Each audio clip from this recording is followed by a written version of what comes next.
En septembre 2019, Benjamin Mukanjo, attaquant expérimenté aux plus de 57 buts en Ligue 1, arrive libre mais blessé et accourt physiquement au Racing. Les supporters lensois l'attendirent pendant plus de 3 mois l'histoire de se remettre en jambes. Finalement, il réalisa 3 entrées très moyennes et le RCL rompit son contrat en janvier 2020. Quelques jours plus tard, il s'engagea à Valenciennes pour 6 mois. Le RC Lens fut pour lui un centre de rééducation le temps de se remettre en jambes et d'arriver dans les meilleures conditions chez le rival valenciennois.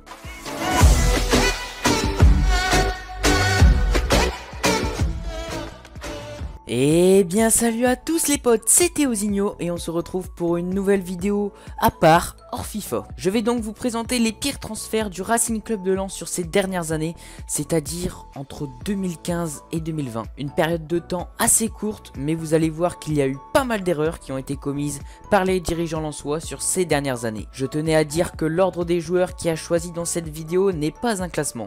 Si vous kiffez ce genre de concept, n'hésitez pas à lâcher votre plus gros like et à vous abonner. Donnez-moi votre avis en commentaire sur la vidéo. Allez, c'est parti! Fraîchement arrivé le dernier jour du mercato estival 2016-2017 pour 500 000 €, le Racing a trouvé son renfort au milieu de terrain. Force tranquille, il était le maître à jouer de Sønderjysk, équipe danoise avec laquelle il avait joué la Ligue Europa. Il peina à s'intégrer dans le collectif et fit quelques entrées. Finalement, Alain Casanova lui donna sa chance le jour du derby à Valenciennes. 7ème minute de jeu, il perdit le ballon à l'entrée de la surface sur un mauvais contrôle. Pour essayer de se rattraper, il tacla le ballon en prenant le défenseur avec qui filait au but. Résultat, carton rouge dès la 7ème minute. Il ne refit plus surface dans le 11 lensois. D'un commun accord, il résilia son contrat avec le club lensois à la fin de la saison.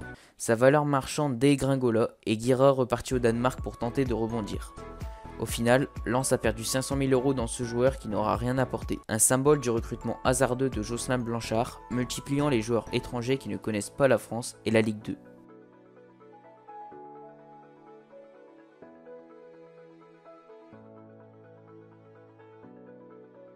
Après une saison difficile en Turquie, Lens s'intéresse fortement à son profil de buteur. Un joueur qui joue pour l'amour du maillot. Finalement, Lens parvient à le signer et le joueur déclara même « Lens est mon club de cœur ». Il rentra en jeu lors de la 3e et la 4e journée de Ligue 2 et connut des débuts difficiles. Alain Casanova le titularisa lors du match de Coupe de la Ligue face au Paris FC lors du premier tour. 0-0 à l'issue du match, prolongation puis tir au but, au tour du numéro 9 de tirer. S'il rate, Lens est éliminé. Il rata et Lens fit éliminer au 2e tour. Il ne fit plus aucune apparition dans le groupe jusque la trêve. Lens le vendit à Courtrai, club dans lequel il avait connu ses meilleures années auparavant. Cette saison, il s'était engagé avec Valenciennes, club rival du RC Lens. Lors du derby, il connut des jets de projectiles et provoqua le parquage lensois, ce qui lui a valu le surnom de « fou du village » donné par Jean-Louis Leca à l'issue du match.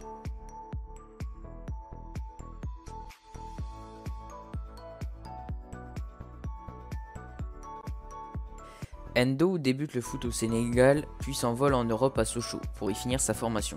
Il enchaîna 6 saisons dans son club formateur avec lequel il joua l'Europe et gagna la Coupe de France. Il connut la sélection sénégalaise avec laquelle il comptabilise 44 sélections. Endo quitte Sochaux en 2008 pour partir à Nantes. Ensuite, il ne s'imposa plus vraiment nulle part, enchaînant les saisons avec à chaque fois un club différent. Il signa à Lens lors de l'été 2015 pour renforcer le milieu de terrain et apporter son expérience. Titulaire en début de saison, puis relégué hors du groupe, puis avec l'équipe réserve, il connut cet ascenseur en à peine 3 mois. Il resta au club jusqu'en octobre 2016 en ne jouant pas de match. Lens réussit finalement à s'en débarrasser en rompant son contrat. En 2019, lors d'un interview, il révéla avoir menti sur son âge comme 99% des joueurs sénégalais. En théorie, il avait 31 ans lorsqu'il avait signé à Lens, mais peut-être qu'il en avait beaucoup plus. Le club paya donc pendant quasiment 1 an et demi un joueur avec un salaire XXL et qui avait sûrement l'âge d'un joueur habituellement à la retraite.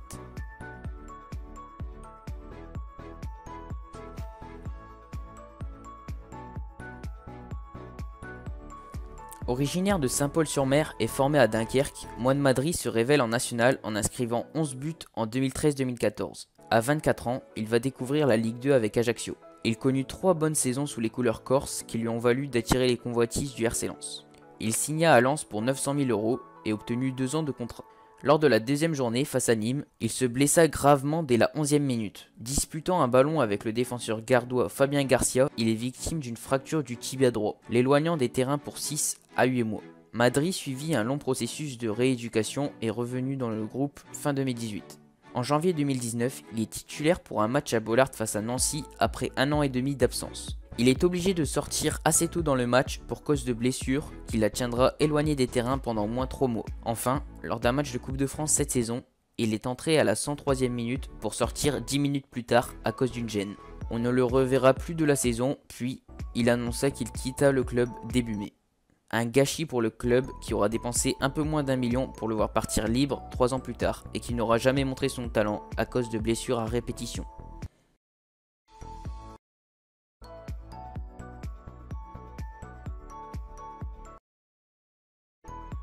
Évoluant en charnière centrale, un leader, un capitaine à la force tranquille signe au Racing Club de Lens libre. Lens se dit que c'est un bon coup. Il y retrouve son ancien entraîneur Alain Casanova à Toulouse. Il le fera jouer en tant que leader d'une défense à 3 centraux. Lors de la deuxième journée contre Tours, Mohamed Fofana sort après 30 minutes de jeu, expulsé pour un tacle en position de dernier défenseur et de surcroît blessé. Il est indisponible pour 6 semaines. À son retour, il n'arrivera jamais à retrouver une place de titulaire puisque le système de jeu a changé. Il passa une année supplémentaire au club sans faire la moindre apparition avec le groupe pro. Au terme de la saison, il prit sa retraite. Un joueur qui de base devait jouer en tant que patron de la défense, mais qui après une bourde n'aura jamais réussi à revenir. C'est dommage d'avoir payé un joueur comme ça pendant 2 ans.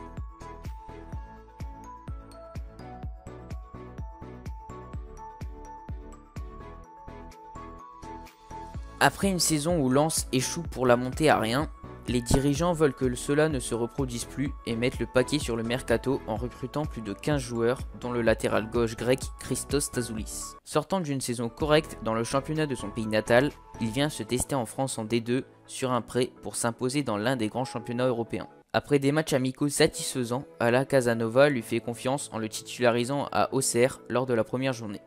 Il sortit au bout de 76 minutes de jeu après un match compliqué. Ensuite, le joueur ne refit plus aucune apparition dans le groupe. La direction décida de mettre un terme à son prêt en décembre 2017. Un joueur qui n'aura joué qu'un seul match officiel et qui aura coûté en tout 200 000 € sur le prêt. Un recrutement fait à la va-vite, tout comme une saison qui finira à la va-vite avec un maintien obtenu en fin de championnat. Bon voilà les potes pour cet épisode 1. Si vous voulez un épisode 2, bombardez la barre des likes et n'oubliez pas de vous abonner. Mettez dans les commentaires les pires transferts du RC Lens selon vous et qui ne sont pas dans la vidéo. En tout cas, c'était Théozinho. Allez, salut!